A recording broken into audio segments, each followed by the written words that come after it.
nome é Décio, acho que a maioria já me conhece aqui, né?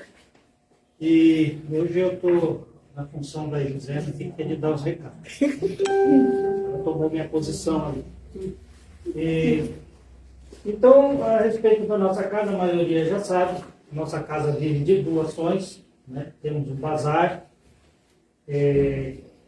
Qualquer coisa que vocês tenham em casa, que esteja em condição de uso, quiser doar, a gente aceita, tá? Para colocarmos no bazar, utensílios de cozinha, roupa, tá? Mas que esteja em condição de uso. Pode trazer que a gente utilize. Tá? Temos a nossa livraria, tá? Com livros novos. Quando vocês precisarem, pode procurar lá. E temos a nossa biblioteca para emprestar os livros. Quem quiser pode pegar emprestado lá, não tem data para devolver, só precisa preencher uma fichinha, tá? Com o nome e endereço de vocês.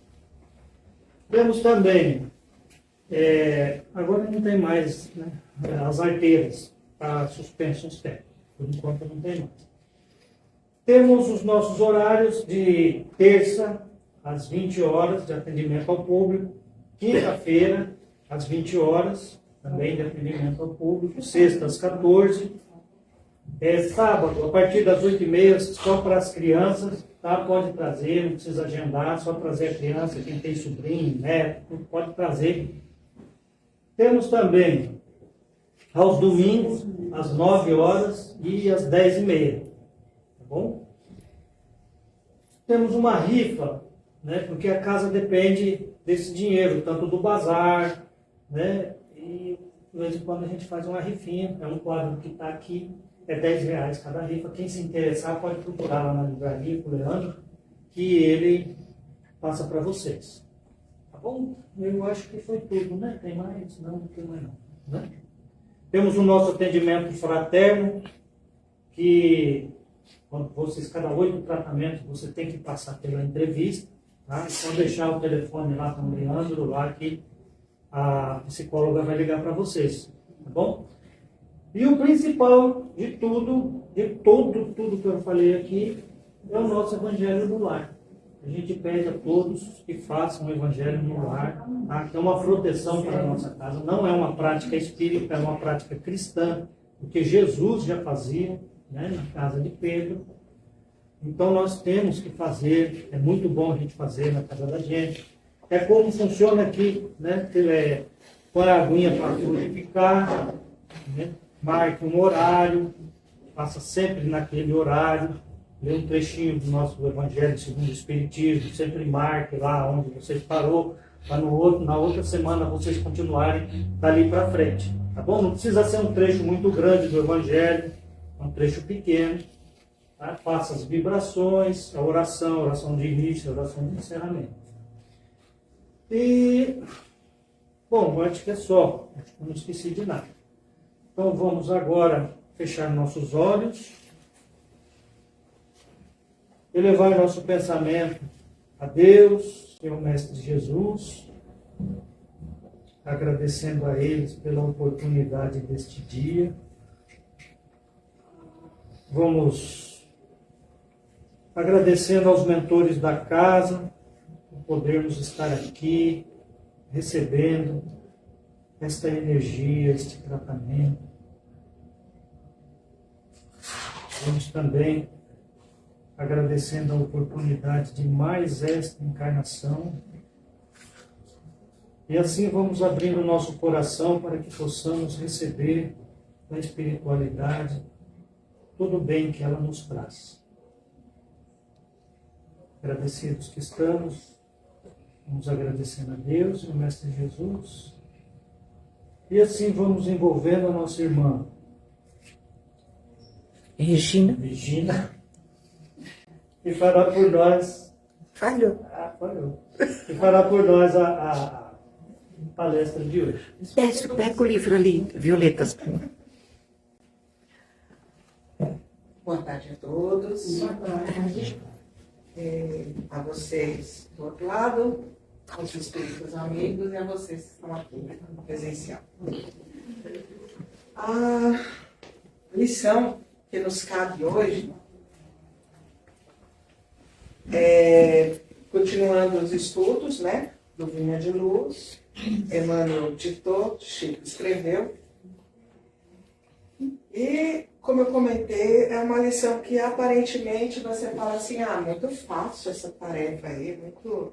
Esse tema eu vou tirar de letra com todo mundo e não tira não. Não tira não, porque o negócio acaba sempre pra gente, né? Então, assim, foi um estudo importante e vocês vão entender já já. Antes de eu ler aqui, uma pergunta. Vocês se consideram bons pais? Vocês fizeram espiritualmente, fisicamente, socialmente falando, tudo que vocês puderam ou podem pelos seus filhos? Quantas vezes nós pais e mães, né? Nós pais, que aí não precisa ficar falando, né? A gente tira da boca para dar para um filho. A gente não compra uma roupa nova para dar para um filho. A gente não compra um sapato novo para dar para um filho. A gente não viaja porque a gente quer ajudar o filho. Pergunta. Guardem essa pergunta. Será que é isso que Deus quer da gente? Olhem nessa pergunta. Tá? Então a lição é pais. E o Emmanuel, como ele é muito dócil, ele costuma bater na gente com luva de tapa, né? Com tapa de Bilica, né? E ele começa assim. E vós, pais, não provoqueis a ira de vossos filhos, mas criai-os na doutrina e a admoestação do Senhor. Uma carta de Paulo, como sempre, né? Na cidade de Efésios, né? Aí, o que será que ele quer dizer com isso, né? Admoestar é advertir, é aconselhar. Então ele pergunta, e vós, pais, não provoqueis a ira dos vossos filhos, mas criai-os na doutrina, aconselhando, orientando dentro da palavra do Senhor. Aí volta a pergunta. Nós educamos, serão os nossos filhos dessa forma? Dentro dos ensinamentos de Jesus? Dentro do Evangelho de Jesus? Muitas vezes nós vamos dizer que sim. Mas conforme a gente for lendo aqui, a gente vai entendendo que a gente não fez nem um grãozinho de mostarda perante o universo dentro da palavra de Deus. Mesmo a gente tendo as boas vontades, mesmo a gente fazendo o nosso melhor, às vezes o nosso pior também, né? Porque não mexe muito não, que às vezes a gente faz um piorzinho. Mas aí lendo, eu falei, nossa, vou voltar de novo, né? Voltar a ser mãe, para daí, quem sabe, fazer de uma outra forma. Quando é fazer de outra forma, não é fazer diferente porque eu errei aqui, eu errei ali, não. Fazer dentro das formas de Deus. Dentro do legado de Deus. Né? Então, ele começa assim. Assumir compromissos na paternidade e na maternidade constitui engrandecimento do espírito sempre que o homem e a mulher lhes compreendam o caráter divino. Quando tudo isso foi escrito, já acontecia casais que não eram casais e a mulher tinha filhos. Desde que o mundo é mundo, isso acontecia. Hoje em dia, em maior escala. Mas ele dizia aqui, qual o seu compromisso com o seu filho? Apenas eu me divertir, eu falei, vou ter um filhinho ali para ver como é que é. Depois eu vou ter outro para ver também como é que é. Ou eu vou ter um filho conscientemente sabendo o que esse filho precisa.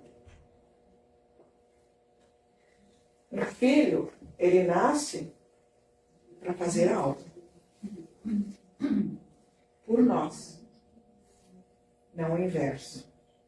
Conforme nós vamos estudando os livros espíritas, a gente vai entendendo que para você voltar para essa terra, reencarnar, você passa por um plano reencarnatório. É como se você estivesse em frente do juiz, né? O juiz abre lá o livro da vida, né? Que normalmente é um grande mentor, grande auxiliar. Ele abre o livro da vida e fala assim, ó, você precisa receber tal espírito como seu filho. Porque você fez isto para ele. Você o prejudicou. Mas ele também te prejudicou. Então está na hora de vir com esse laço de família para que sejam resgatados os erros do passado. Quantos de vocês... Eu não tenho irmãos, então eu não posso falar sobre isso. Mas quantos têm irmãos e o pai e a mãe falavam assim, nenhum filho meu é igual ao outro. 5 dedos, nenhum são iguais. Então você pode ter 10 filhos, que antigamente as famílias eram gigantescas, né? Você pode ter até 10 filhos. Eles nunca serão um igual ao outro. E normalmente não serão parecidos com você. Não fisicamente, mas espiritualmente falando, em atitudes e em ações. Minha avó, que Deus a guarde, com certeza, ela dizia da seguinte forma, faça o que eu te falo, não o que eu faço. Porque o que eu faço, eu também estou errado. Agora, quando eu te falo, é porque eu sei que eu estou errada, ou errado, e eu quero o seu melhor e eu quero que você não erre. Eu não entendia isso até ser mãe. Aí eu fui entender o que ela queria dizer. Né?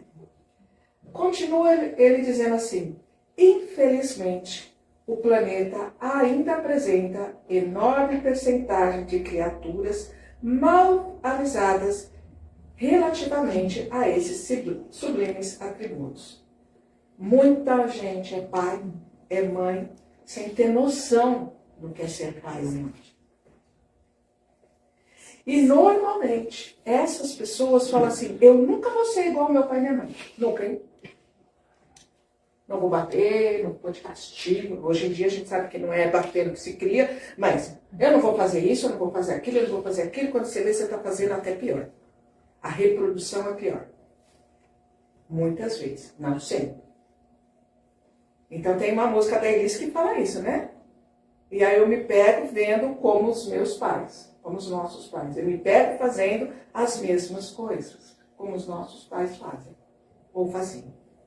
Né? É só para a gente alertar assim.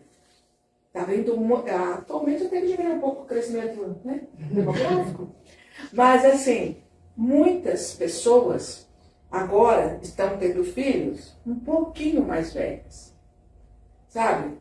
Mas há algum tempo atrás, no mundo inteiro, eram muito jovens. Com 17, 18, 19, 20 anos eram pais, mas eu fui mãe aos 19. O que eu sabia da vida para ensinar para a única filha que eu tenho? E aí você se pega cometendo os mesmos erros da sua mãe. E aí você fala, agora já foi, o que eu faço? Né? Mas, em vários lugares do Brasil, em vários países do mundo, as meninas ainda continuam tendo filhos aos 11, 12, 13 anos. Elas vão brincar de boneca, né? O filho é uma boneca. Então, a gente não pode dizer que em pleno século XXI, que ainda isso não acontece, porque acontece no nosso Brasil e fora do nosso Brasil. Né? Grande número de homens e mulheres procura prazeres envenenados nesse particular. O que se localizam, contudo, na perseguição à fantasia ruinosa, vivem ainda longe das verdadeiras noções de humildade e humanidade e devem ser colocados à margem de qualquer apreciação. Isto é, ainda muitos homens, muitas mulheres jovens ou não tão jovens assim, ainda acha que tudo é oba-oba. Eu vou lá e tudo bem, aí a menina engravida e fala assim, problema é seu. Se vira. Aí a menina fala assim, o que eu faço com esse filho agora? Acaba caindo na tentação da adoção, ilegal, manda para fora, ou entrega essa criança num orfanato, ou entrega para uma tia que fala assim, não, meu sobrinho, eu vou cuidar dele. E às vezes ela não, porque ela não tem condições psicológicas. Não estou falando nem aqui de parte financeira, é a parte psicológica. Como que eu, aos 17 anos, que eu ainda estou lá no oba da vida, vou criar um bebê? Não, mas sempre, é óbvio, né? Porque nunca são 2 pesos e 2 medidas em tudo. Tem o lado as que são super consensuosas e tem o lado dos que não são. Né? Ele continua. Urge reconhecer, aliás, que o Evangelho não fala aos embriões da espiritualidade, mas às inteligências e corações que já se mostram suscetíveis de receber-lhe o concurso. Então, é urgente, é necessário, passou da hora de conhecermos o Evangelho, de implantarmos esse Evangelho em nós mesmos, que a gente estava comentando isso agora há pouco, para que eu possa educar essa criança dentro do Evangelho. Aí se fala de algumas religiões que, nossa, parece que a criança é educada desde os 2 anos de idade, 3, a falar em Deus, em Deus, em Deus, em Deus. Gente, como disse uma colega aqui, né, uma irmã da casa espírita, peça perdão, nem que seja da boca para fora. Porque um dia vira perdão de verdade. Então é a mesma coisa. Se fala tanto em algumas religiões de Deus, desde a tenra idade, e a criança, quando cresce, às vezes consegue entender a palavra, e às vezes não consegue. Por isso que outras tantas religiões acabam não fazendo a mesma coisa, não reproduzindo o Evangelho em casa. A gente escuta muito jovem, né? Até 1 ano e pouco atrás, eu estava no meio dos adolescentes, e eles, quando eu falava assim, a senhora está bem, professora? Eu falei, graças a Deus. Ô, professora, graças a Deus por quê? Graças a você. Eu falei, não. Acima de mim, só Deus. Então, eles não entendiam porque vira e mexe da minha boca saía a palavra Deus. Mas não era esse Deus banal. Era o Deus do coração, que eu falava, graças a Deus, tudo bem. Vamos estudar aí, gente. Vamos fazer o que tem que fazer. Não espere aprender por osmose. Isso é põe, né, o livro embaixo do travesseiro e fala, amanhã eu sei tudo que está dentro do livro, tem que estudar. Isso aqui é o estudo. Quando eu falo para vocês, eu não venho da palestra, porque quem sou eu? Eu não tenho esse conhecimento todo. Eu venho estudar com vocês o livro. Porque quando eu venho falar com vocês sobre o livro, eu tenho que estudar antes, senão eu não vou saber o que falar direito. Porque ler é uma coisa, né? Entender para passar para vocês é outra coisa, né? E ele fala que o Evangelho não fala com os embriões, né? Ele não fala com o bebê que está aqui. Ele fala com a mãe. Porque é a mãe que vai falar para o filho. Já não ouviram muitas mães falando que põe musiquinha para o filho ficar calminho. Aí tem umas que contam historinha, outras lê o livro em voz alta.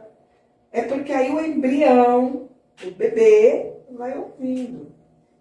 Quanto mais eu falar, alguém vai escutar. Né? É a questão da prece, que muitas vezes a gente fala aqui. Às vezes você ora por uma pessoa, às vezes ela não é merecedora de receber aquela oração naquele momento. Porque a cabeça dela está confusa. Mas quantas outras pessoas ao redor vão aceitar e vão receber aquela sua oração? Começando por você. Então a oração é o nosso ponto forte. Os pais do mundo, admitidos às Assembleias de Jesus, precisam compreender a complexidade e a grandeza do trabalho que lhes assiste. É natural que se interessem pelo mundo, pelos acontecimentos vulgares. Todavia, é imprescindível não perder de vista que o lar é o mundo essencial, isto é a família, onde se deve atender os desígnios divinos, no tocante aos serviços mais importantes que lhes foram conferidos. Os filhos são as obras preciosas que o Senhor lhes confia às mãos, solicitando-lhes cooperação amorosa e paciente. Eu sou mãe, mas em primeiro lugar, este filho é irmão de Jesus. Então, Jesus me concedeu a graça, e Deus, nosso Pai Todo-Poderoso, nos concedeu a graça de dar uma vida e dela cuidarmos. Usando a palavra, dela cuidarmos. Porque o Pai maior nos permitiu que nós fôssemos pais e mães. Então, eu estou aqui como cuidadora daquela criança, daquelas crianças. Então, em respeito a eles, eu tenho que implantar no meu lar o Evangelho. Vocês ouviram o nosso irmão Décio falar sobre o Evangelho no lar. Toda vez que eu faço o Evangelho no lar, pode ser 5 minutos, 10 minutos, não precisa ser 1 hora, não. Eu estou trazendo para dentro de casa a palavra de Jesus. Estando trazendo essa palavra de Jesus, eu estou induzindo o meu filho ou os meus filhos na palavra de Jesus.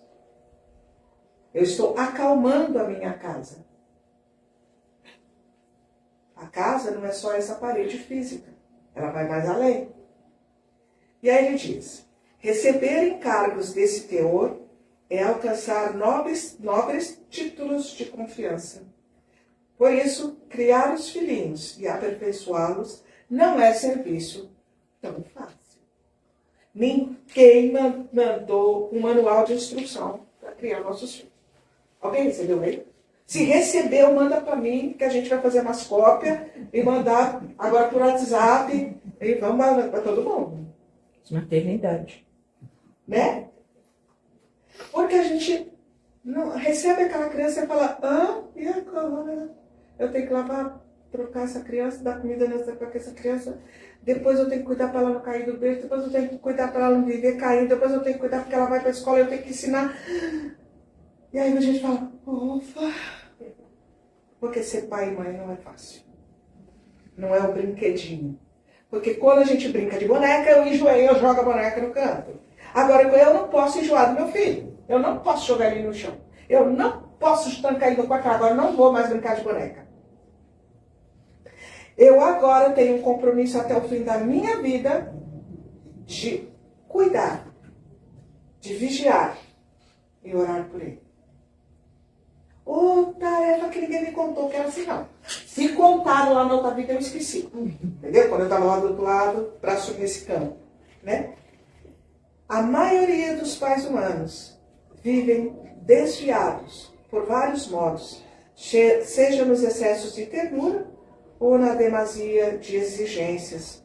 Mas à luz do Evangelho caminharão todos no rumo da nova era, compreendendo que para ser pai ou mãe são necessários profundos dotes de amor. Frente dessas qualidades deve brilhar o divino dom do equilíbrio. Qual o primeiro e segundo mandamento de Jesus? Amar Deus sobre todas as coisas. E ao teu próximo como a ti mesmo. Acabou. Se eu fizer isso, eu já sei que eu vou honrar meu pai e minha mãe, que eu não matarei, que eu não roubarei, que eu não vou ficar de olho no que o do vizinho tem. E aí vai. Mas se ele se baseou nisto apenas, amor. E quanto a gente entende o que é isso? O que é amor? Quantas noites mal dormidas tem mamães, papais e avós aqui? Quantas noites mal dormidas?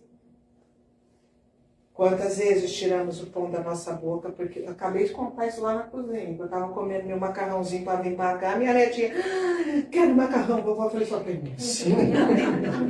Aí eu, tudo bem, uma colherada para ela, uma colherada para mim. E ela levando tudo, aí tudo bem.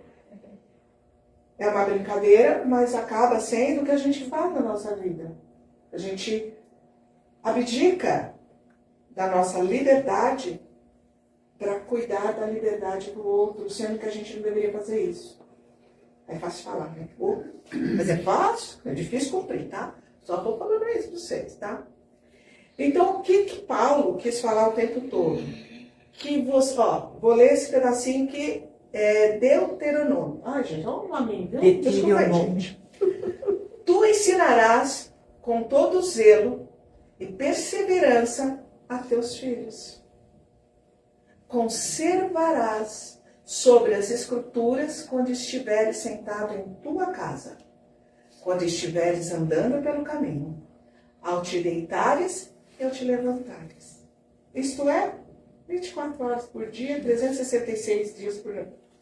Porque tem um ano que é 365, outro não, né? Isto é, por toda a eternidade. Porque nós somos eternos. O filho que eu recebi agora no meu ventre pode ter sido um irmão, pode ter sido meu pai, pode ter sido a minha própria mãe, pode ter sido uma inimiga, eu não sei. E é até bom que a gente não saiba. Porque quando eles nascem em nossos lares, que vem aquela coisinha pequenininha, toda embrulhadinha assim do hospital, você fala, você se debulha lá, não foi eu que fiz, gente. Né? A gente se debulha em lágrimas. A primeira malcriação fui eu que fiz essa coisa. Né? Mas a gente sempre se põe naquele lugar, eu sou o pai, eu sou a mãe. Meu dever, cuidar. Meu dever, zelar. Ele está doente, a gente fica zelando, né? Estou de 10 olhos em cima para ver se a febre não aumenta, se eu não tenho que embrulhar e sair correndo para um médico. Né? Isso é o nosso dever. Nosso dever cristão. Porque Cristo nos amou até o último segundo da vida da carne. E nos ama por toda a eternidade. Então, é o nosso dever. Seja um pai e uma mãe sempre presente. O amigo fiel. O conselheiro. Mas já foi dito por mentor da casa. Não viva a vida dele. Só zele. Né? Eu estou aqui. Ops. Porque essa é a minha missão. Esse é o meu dever. Como pai, como mãe. Ah, mas eu tenho 4 filhos. Nossa Senhora, nem liga para mim. Minha Virgem Maria. Né? Não liga para mim. Não está nem aí para mim. Mas tem outro lá que te ama muito. Aí a mãe acaba se apegando àquele que mais te ama, que está ali do teu lado, mas sem deixar de lado aquele filho. Lembra do filho pródigo que a casa do pai retorna? E ele foi tão bem tratado quanto aquele que ficou do seu lado? Lembrem-se sempre disso. Porque eles vão. Ah, mas vão. Eles vão. A primeira batida de cabeça, eles voltam, porque eles sabem que nos pais está o porto seguro. É nos pais, naquele lar que às vezes é menosprezado por ele, está o seu porto seguro. Ele sabe que pode contar. E essa é aquilo. Você está aqui, apareceu, você ajuda, se acalenta, puxa uma orelha, né? Você não devia ter feito isso. E normalmente, se ele não foi, ou até foi, cristalizado, ele vai pegar e vai embora, porque é da índole dele embora. E depois ele vai fazer o quê? Vai voltar de novo. Ele volta 1000 vezes, a minha avó falava isso, é verdade. Então eu pergunto para vocês, criar filho é fácil? Não. É um compromisso? Com quem? Com quem? Com Deus em primeiro lugar. Porque Deus nos deu a honra de criar aquele filho. Proteger aquele filho e corrigir ele. Então, não é fácil, né? Então, eu costumo dizer assim, é um sublime atributo, compromisso de ser pai. Assinou contrato com... Meu contrato. Porque nós fizemos o contrato. É que a gente não lembra. Eu falo assim, graças a Deus que às vezes eu não lembro, né? E contrato foi esse, gente. Né? Aí eu vou ler 2 coisinhas aqui e uma é assim. Ele é do livro Família, do Chico Xavier, tá? O Emmanuel, que digitou, e ele tem muita coisa lá, e uma é assim.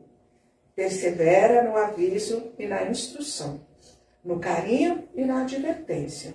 enquanto o ensejo te favoreça, porquanto muito dificilmente conseguiremos escutar-nos uns aos outros, porque a ocasião de tumulto ou tempestade, e ainda porque ensinar equilíbrio, quando o desequilíbrio já se instalou, significa, na maioria das vezes, trabalho fora de tempo ou auxílio tarde demais. É pesado. Mas então o que ele quer falar? Eu falei que você, mano, eu gosto de bater na gente.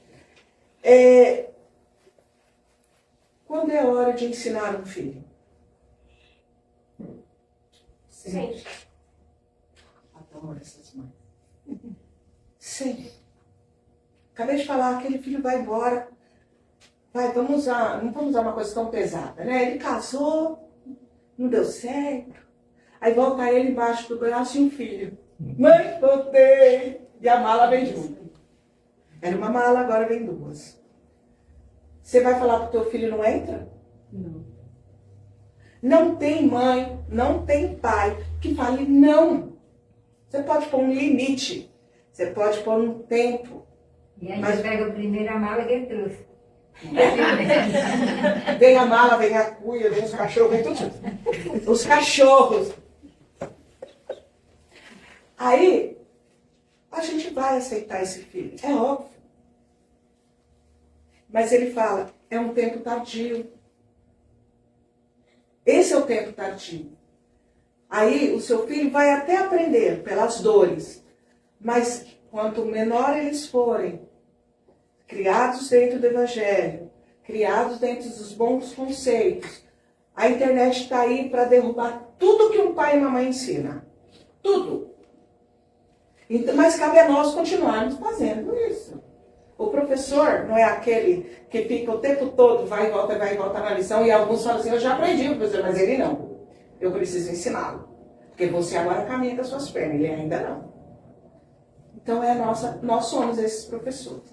E para terminar, é uma coisa minha, tá? Brinca comigo não depois. Quando crianças ou jovens, nós não temos tempo para eles. Porque nós estamos trabalhando manhã, tarde e noite para dar o provento. Eu não tenho tempo. Aí, as nossas atribulações, as nossas vidas vão meio que nos separando desses filhos. Quando estamos mais velhos, os nossos filhos nos cobram o tempo perdido. Oh, você não me deu atenção, mãe. Você não me ficou comigo. Você não me ajudou a fazer a lição. Queria ajudar a fazer a lição. Ah, vou, eu vou. E você não estava presente comigo. E cria-se traumas, dores, angústias, que aparentemente são desnecessárias. Cria-se uma nuvem de lágrimas, dores, desavenças e até descrenças. Então, esse lumiar desse texto mostra exatamente isso. Dê tempo. Se doe. Se doe para os seus filhos. Trabalhar é imprescindível no mundo que vivemos. Estudar é mais ainda, porque se você tem um bom estudo, você consegue ter um emprego um pouco melhor e ganhar um pouco mais, e proteger o seu filho, e dar para ele aquilo que ele quer, mas às vezes o que ele quer. É esse equilíbrio. A mãe trabalha, papai trabalha, mas quando a mãe não está em casa, porque está estudando, o pai está em casa cuidando de mim, e vice-versa. Estou parando, estou encerrando. Então, assim, e não é fácil essa tarefa de fazer isso. Porque a gente vai trabalhar, a gente fala, ele quer um tênis não sei das quantas, ele quer um sapato não sei das quantas, ele não tem uma calça, ele não tem uma camisa. Eu preciso dar isso para ele. Até preciso mesmo, porque eles cobram, eu preciso. Mas a cobrança maior é a falta da atenção. É a falta, eles acham que é não dar amor. Ah, você não estava aqui, você não me deu amor. Agora, quando você faz aquela comidinha que mais gosta e põe na mesa, fala assim, nossa, o que aconteceu?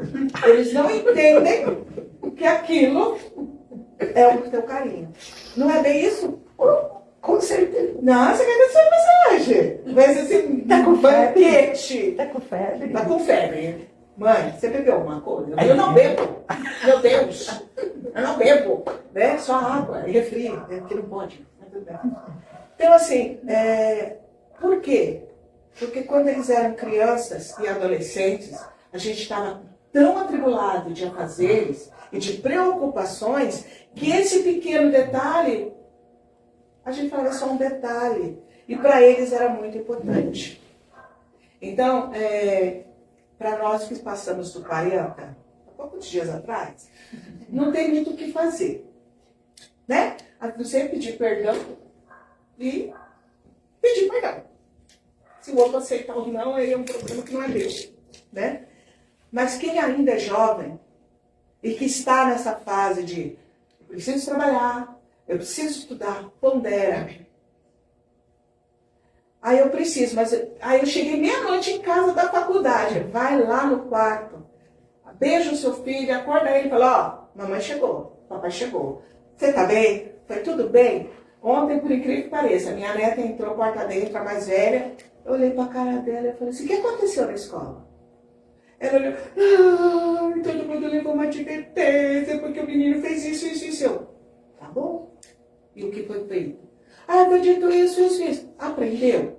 Sim. Então tá bom. Lição aprendida. Né? Então é isso. Foi um olhar. E pai e mãe é muito terrível, né? Bate os olhos, intui e já sabe, tem coisa. Aí tem. Pai e mãe é incrível, né? Eu conheço muito pai que às vezes sabe mais do filho do que a própria mãe, né? Então é isso. Ser pai, no nosso século, está ficando pior. Está ficando mais difícil. Então, conselho é bom? É bom, né? A demonstração. É bom, né? Okay. Sejam mais pais. Sejam mais pais. E menos o labutador que leva o pão nosso para dar para casa. Dividam. Não esqueçam deles nunca. A gente não esquece, mas eles pensam que sim. E aí a gente está criando trauma neles que a gente não imaginou que a gente estava criando. Então é isso. Se conselho é bom, eu acho que é, porque nós estamos na casa espírita, o mentor sempre está aqui para trazer boas palavras. Então, assim, amem seus filhos. Doem-se para os seus filhos. Mas não esqueçam de vocês. E não esqueçam da palavra de Jesus sempre. Uma vez por semana está de bom tamanho para começar a fazer a leitura do Evangelho em casa, a escutar boa música, a assistir bons filmes, ler bons livros. Né? Às vezes, um livro de história infantil que você lê para um filho seu, um neto seu, você parece que não, mas você já está dando todo o amor e carinho. Tá bom? Eu me estendi, eu peço desculpas. Né? Então, agora nós vamos fechar os nossos olhos. Agradecendo ao Mestre Jesus por mais essa grande oportunidade de aprendizado. Cada dia que nós acordamos, vemos o dia chuvoso ou ensolarado, foi uma oportunidade, mais uma, que Ele nos deu de fazer alguma coisa diferente. Ele nos deu a oportunidade de aprendermos com os nossos erros e modificarmos o nosso erro. Então, para vocês que estão aí do outro lado, coloquem, vocês já estão com a sua garrafinha d'água, o seu copo. Vamos pedir ao grande Mestre Jesus, aos amigos, mentores, nossos anjos guardiões, como a gente diz, que eles abençoem a nossa água, coloquem todo fluidos de saúde, de paz, de prosperidade. Que quando bebemos essa água, ou alguém da nossa casa beber, que ele seja um remédio, que ele seja um bálsamo, que alivie as suas dores, que alivie os seus temores, que possa clarear a sua mente. A água é o grande bálsamo da nossa vida. E assim, Mestre Jesus, Dr. José Maurício, todos os mentores desta casa, vamos pedir a todos que vibrem, isto é, coloquem muito amor, coloquem muita paz e muita fraternidade. E vamos direcionar isso para o nosso planeta Terra. Jesus veio aqui nesse nosso planeta para trazer tudo isso. E nós ainda estamos engatinhando nesse aprendizado. Vamos vibrar amor, compreensão a todos os povos que estão em guerra, irmãos contra irmãos, países contra países. E que a paz do Divino Jesus possa, aos poucos, ir penetrando nos coraçõezinhos que estão calejados de ódio, de raiva. Então vibremos esse amor, vibremos essa paz, porque o mundo não merece essa destruição de irmãos. Agora nós vamos vibrar saúde, transformação, transmutação para todas aquelas pessoas que estão doentes, em hospitais, em asilos, em orfanatos, nas ruas ou nas nossas casas. Que essa doença que for do corpo, que o bálsamo dos remédios venham, mas as doenças que são da alma, que eles recebam o nosso amor e a nossa transmissão de saúde para todos eles. Vamos vibrando para o nosso planeta Água, para toda a fauna, flora, que ela seja reconstituída, que ela possa novamente aflorar, que os nossos rios possam ser purificados e que os nossos corpos também recebam toda essa energia de paz, de amor e fraternidade. Pedindo ainda muita vibração de amor e união das religiões, porque Jesus, apesar de ser judeu, nascido numa família judaica, ele não pregou a religião, ele pregou o amor, a caridade e a fraternidade, em que todas as religiões do mundo possam dar as mãos e se transformar numa única, para que Jesus entenda o nosso amor por ele. E agradecendo assim e vibrando saúde, paz, calma, resiliência a nós mesmos, porque nós somos tão sofredores como qualquer um outro, mas nós somos luz, nós cremos em Jesus e em tudo que ele nos pregou. E assim encerramos aqui, a pedido do Mestre Jesus, com todo esse amor e carinho, pedindo que nós possamos ter a possibilidade de retornar todas as semanas, estarmos aqui aprendendo cada vez mais e levando ao nosso semelhante o que nós aprendemos. Que assim seja. Graças a Deus. Graças a Jesus.